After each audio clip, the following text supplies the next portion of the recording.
Caros alunos, esta aula é sobre filtração sólido-líquido.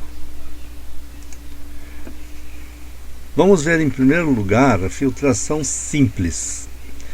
Então, esta todo mundo conhece, não é? Se você tem aqui uma mistura de um sólido suspenso num líquido, você pode facilmente filtrar usando um funil, um papel de filtro dobrado no meio assim, e um recipiente coletor, que pode ser um Erlenmeyer.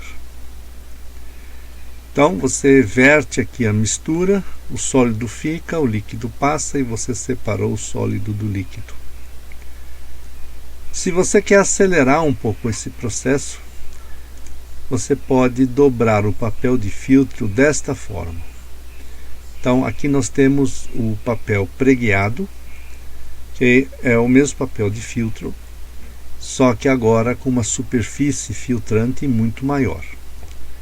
Para obter esse papel pregueado, é só dobrar no meio e depois ir pregueando para trás e para frente, fazendo uma sanfona, e depois abrindo no meio essa sanfona e colocando isto no funil. Uma outra possibilidade de filtração é a filtração a vácuo ou filtração a pressão reduzida. Então aqui tem um funil especial para esse tipo de filtração, que é o chamado funil de Büchner. Nós vamos ver que existem outros. E esse funil é colocado através de uma rolha de borracha ou um anel de vedação que permite uma boa vedação na boca de um kitasato. O kitasato é um frasco que tem paredes mais grossas e que, portanto, suporta sem quebrar uma pressão negativa aqui, um vácuo. E ele tem também uma saída para poder fazer esse vácuo. Então é claro que se você faz um vácuo aqui e isso é vedado, você acaba tendo aqui uma sucção, então você acaba filtrando muito mais rápido do que quando você depende apenas da gravidade, da ação da gravidade para fazer o líquido passar pelo filtro. Bom, esse vácuo pode ser gerado de várias formas, nós vamos ver já já. O que está representado aqui é um frasco de segurança, que caso a pressão aqui caia e você estiver usando, por exemplo, uma trompa de vácuo, né, com água de torneira, isso evita que a água volte e acabe entrando aqui. Quer dizer, para a água conseguir entrar aqui, ela vai ter que primeiro encher todo esse recipiente, e até isso acontecer você já percebeu que tem algo de errado e você vai abrir essa torneira, equilibrando igualando as pressões. Muito bem.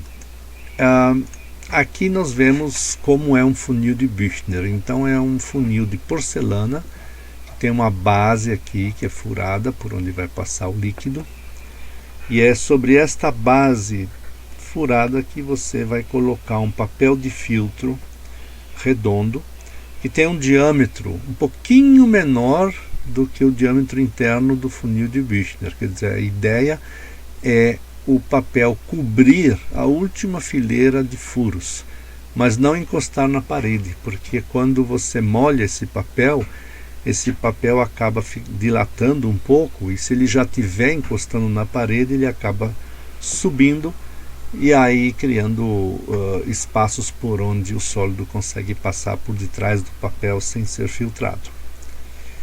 Esse funil de Büchner ele foi apresentado pela primeira vez no século XIX, em 1888. No mesmo ano, Hirsch apresentou uma variante desse funil, vejam, também de porcelana, só que o formato é cônico, não é reto, né? Aqui é cilíndrico, aqui é cônico, mas também de porcelana, tem uma base aqui perfurada. Esse funil ele é mais interessante quando vocês têm pequena quantidade. Então, se tem pouco sólido e vocês pode então usar um funil desse tipo cônico, né? Então cabe bastante líquido, quer dizer, a relação do volume de líquido para a quantidade de sólido aqui é maior do que aqui. Quem se interessa pela história, né, da química e história das coisas que vai aprendendo, então esse artigo no Journal of Chemical Education, aqui vocês têm o ano, o volume e a página, ele justamente conta a história sobre esses dois tipos de funis usados para filtração a vácuo. O artigo é só esta página, quer dizer, basta vocês ampliarem e olharem, ou então buscar o original na revista. Bom, como gerar o vácuo, tá? Então, para fazer o vácuo, para fazer essa filtração, uma pressão reduzida, tem várias opções. Os mais usados, então você pode usar uma trompa de vácuo. Uma trompa de vácuo é um sistema que você tem de metal, tem de vidro, que você acaba acoplando a uma torneira qualquer e você faz passar água aqui, isso vai para a pia, né? E o que acontece é que cria-se vácuo, já vou explicar como, e esse vácuo então é aplicado no Kitasato, onde está o funil de Büchner, onde você está fazendo a filtração a vácuo. Isso foi usado durante muitos anos e nós mesmos usávamos, mas depois que começou a ter o problema de escassez da água, né, então isso perdeu popularidade, porque aqui você acaba jogando água fora, né?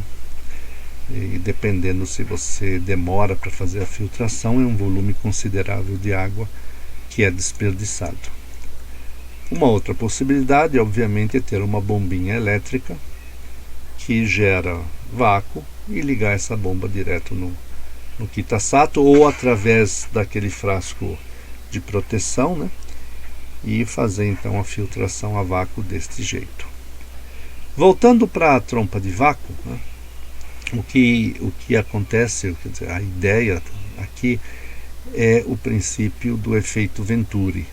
Então há um estreitamento do diâmetro do tubo por onde flui a água, e com isso, se você acaba estreitando o diâmetro do tubo por onde flui a água, você aumenta a velocidade, né? Então a velocidade da água aqui ela é maior do que aqui, porque a mesma quantidade de água que passou aqui tem que passar por um diâmetro menor.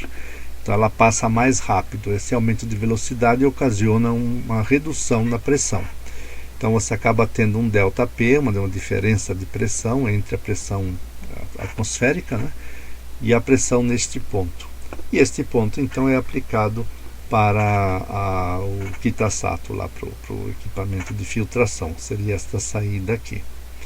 Isso é um fenômeno já muito antigo, conhecido, né, o fenômeno de Venturi, e é aplicado então nessas bombas, nessas trompas de vácuo. São baratíssimas, mas como eu disse, infelizmente você acaba desperdiçando água para poder utilizar.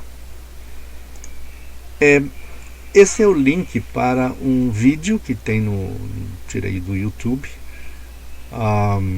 acho que é da Universidade de Singapura, e é muito interessante, e ele mostra justamente, eles filmaram uma filtração a vácuo usando tudo isso que a gente comentou aqui. Então, é recomendado você assistir esse vídeo. Muito obrigado.